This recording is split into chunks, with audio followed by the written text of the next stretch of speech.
It all began 3 months ago when my wife, Sophie, was let go from her job. We'd been married for 5 years, living in a cozy 3-bedroom home I'd purchased before we tied the knot. At first, we managed fine. My income covered our bills, and we had some savings to fall back on while Sophie searched for new work. Then her mother, Margaret, called. She said it was just a short visit to support Sophie during this tough time.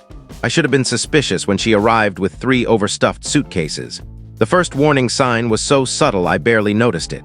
I came home from work to find Margaret had reorganized our living room, claiming it was now more practical. Sophie seemed happy with the change, so I didn't protest. But within days, Margaret had taken over our kitchen. My protein bars were swapped out for her herbal teas. My meal prep containers vanished, replaced by her collection of exotic spices. "You'll appreciate this soon," she'd say, giving me a condescending pat on the shoulder.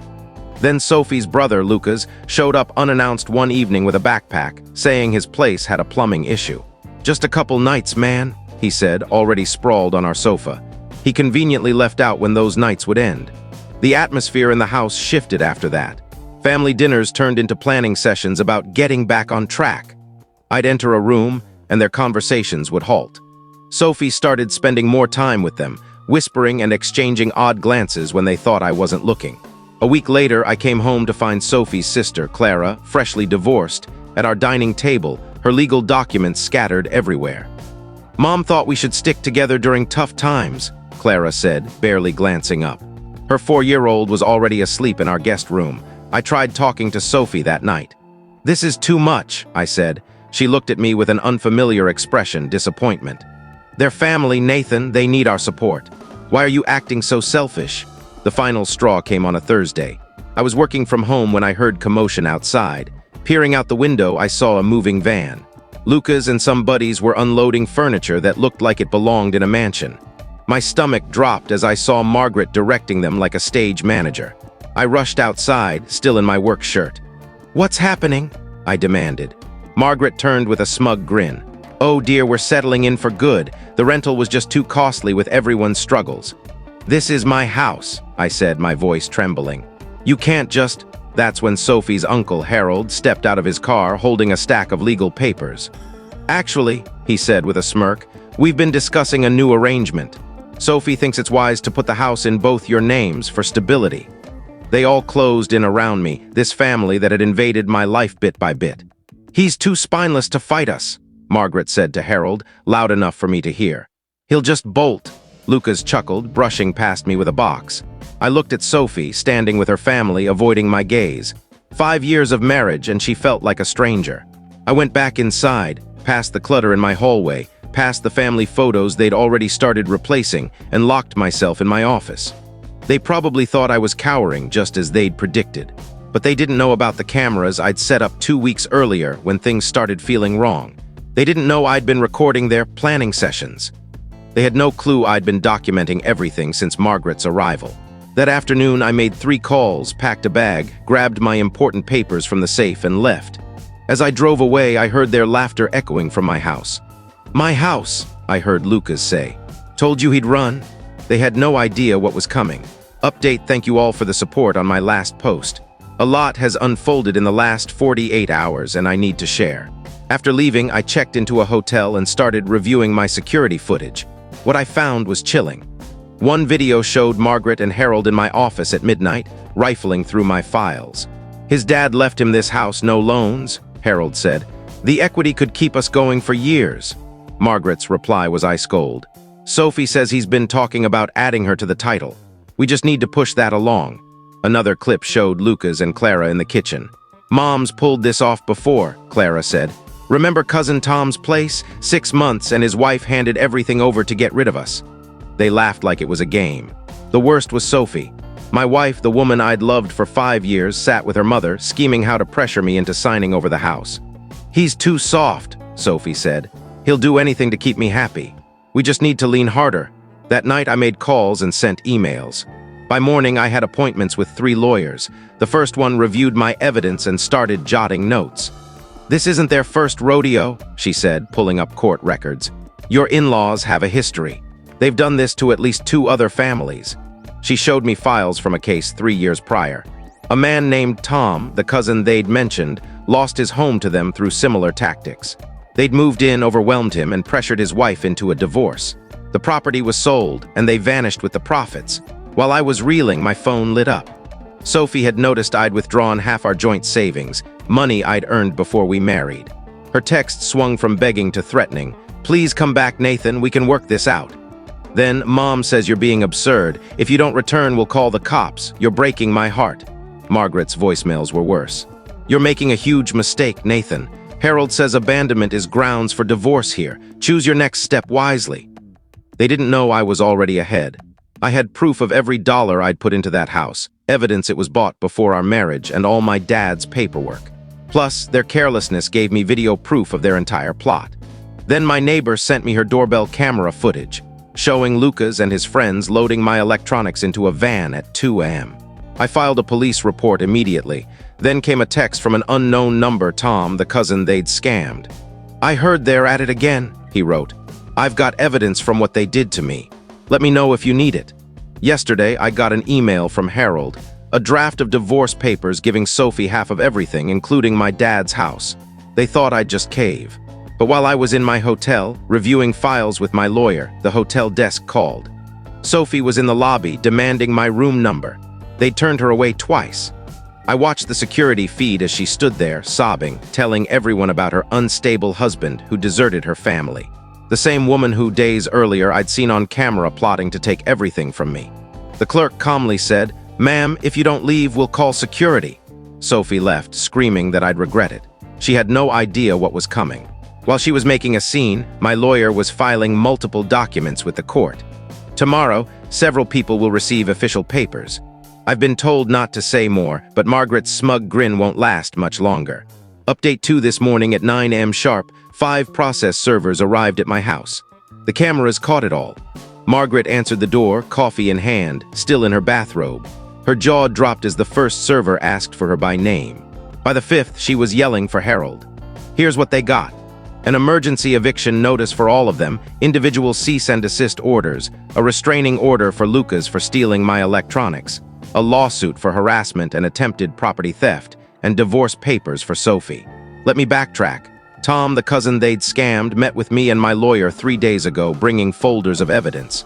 The parallels were uncanny. They targeted 4 other families, not just 2. Same strategy. Find someone with a valuable property, move in, isolate them, and pressure them until they crack. Tom's files included bank statements showing how they'd funneled money from past scams, emails outlining their plans, and recordings of Margaret gloating about their wins at family events. "They almost took my kids," Tom said, his voice shaking as he showed me photos of his old home. "My wife chose them over me. Don't let them win." The big break came when we learned Harold wasn't just their lawyer. He was profiting from every scam, hiding funds through shell companies. While they thought I was hiding in my hotel, I was meeting with investigators who'd been tracking them for months. They just needed solid evidence. My cameras captured everything. Margaret snooping through my mail, Lucas stealing my gear, Clara forging my signature on papers, poorly, I might add. Every scheming conversation was recorded in clear detail. The most damning evidence came from Sophie. 2 nights ago, she emailed me, thinking it would help her case. Instead, she admitted everything. "You should have just put my name on the deed like we discussed. Mom knows what she's doing. She's secured futures for so many of us this way. If you'd cooperated, we'd all be fine. You don't need such a big house anyway." I sent that email to my lawyer so fast I nearly cracked my screen. This morning, while the servers delivered papers, I was at the bank. Sophie had tried opening credit cards in my name, but the fraud team caught it and froze everything. The cameras showed their reactions. Margaret shredding papers. "We have duplicates," Lucas breaking things, Clara sobbing on the phone, Harold pacing nervously. Then the calls started. Sophie frantic, "How could you do this to us?" I let it go to voicemail. Margaret, "You don't know who you're dealing with, Nathan?" "Oh, I do." Harold tried a calmer approach. "Let's settle this quietly." Too late, Lucas texted. "You think papers will stop us? We've handled worse." That's when I sent the final notice, 72 hours to leave my property or the sheriff step in. I included a few camera clips to show what evidence I have. An hour ago, my neighbor texted, "Moving trucks arrived and they're scrambling to pack." I'm still at the hotel watching it unfold. Margaret's hands tremble as she directs the chaos. Harold keeps checking his phone, looking scared. Sophie sits on my couch, staring blankly. They thought I was spineless. They thought I'd flee. Instead, I built an ironclad case in 3 days. Now they're the ones running. But it's not over. Tomorrow, I meet with federal investigators. Some of their past scams crossed state lines. Final update: it's been 2 months since my last post. I waited to share this until everything was resolved. The outcome was beyond what I imagined. The day after my last update, federal agents moved in. They'd been investigating my in-laws for years, and my evidence was the missing piece. That morning, Margaret opened her door to agents with search warrants for all 7 of her properties, bought with scam money. At the same time, agents hit Harold's place. Their faces when they realized the scale of the bust, unforgettable. My cameras caught Margaret trying to shred documents while agents waited. Rookie mistake. Those shell companies Harold used. They led to more victims. They'd scammed 11 families over 9 years, not just 4. Same playbook: target a valuable property, infiltrate, isolate, take over. Lucas tried to bolt when he saw the agents. He got 2 blocks before they nabbed him near the storage unit where he'd hidden my stolen electronics. Rented in his name, not exactly a mastermind move. Clara cracked first. Facing losing her kid, she spilled everything. How they chose targets, manipulated them, laundered money. She even revealed scams we didn't know about. Sophie's reaction was the kicker. When shown the evidence, including her plotting on camera, she didn't break down. She smirked and said, "You think this will hold up? We're smarter than that." It didn't last. Investigators had a surprise. Tom wasn't their only past victim. 6 other families came forward that week with their own evidence, all pointing to the same crew. The fallout was swift. Harold was disbarred on the spot. His role in multi-state fraud cases got him serious attention, likely 12 to 18 years behind bars. Margaret's empire crumbled, her 7 properties seized. Her hidden accounts, frozen. Her social circle vanished when people feared being investigated. Lucas's stolen electronics were the least of his issues when they found his laptop. He'd kept meticulous notes on every scam, thinking he was clever. Those notes implicated everyone, including distant relatives we didn't know were involved. Clara got a lighter sentence for cooperating but lost custody. Her ex now has their kid. Investigators found a storage unit in Sophie's name, packed with items stolen from past victims, heirlooms, papers, jewelry. They kept mementos. That discovery escalated the case. Sophie didn't do well in court. The judge zeroed in on her emails outlining their scheme. The divorce finalized last week. She got nothing. The prenup I'd insisted on held strong, especially after her documented fraud attempt. Restitution for victims has started. Every property, account, and asset they gained through scams is being sold off. Tom and the others are finally getting justice. My house is being redone. The cleaning crew found hidden cameras they'd planted to watch me. They'd even copied my keys. The violation still stings. Last week, Sophie sent a letter from her new temporary home. She wrote that she never cared for me, that I was just a target because of my house and weak demeanor. I didn't reply. I sent the letter to the investigators. Evidence item 253. Yesterday, I read a news piece about their case, dubbed one of the biggest family-run fraud schemes in state history. Margaret's mugshot was front page, far less smug in orange. I'm back in my house now. My photos are back up. The furniture is how I want it. The security system is top-notch. That prenup. It had a fraud clause, so Sophie's covering my legal fees for years. Sometimes I think about them laughing, calling me weak as I left. I wonder if they're laughing now. To everyone who stood by me, thank you. To anyone facing this, record everything. And to Margaret, if you see this from the prison library, who's weak now?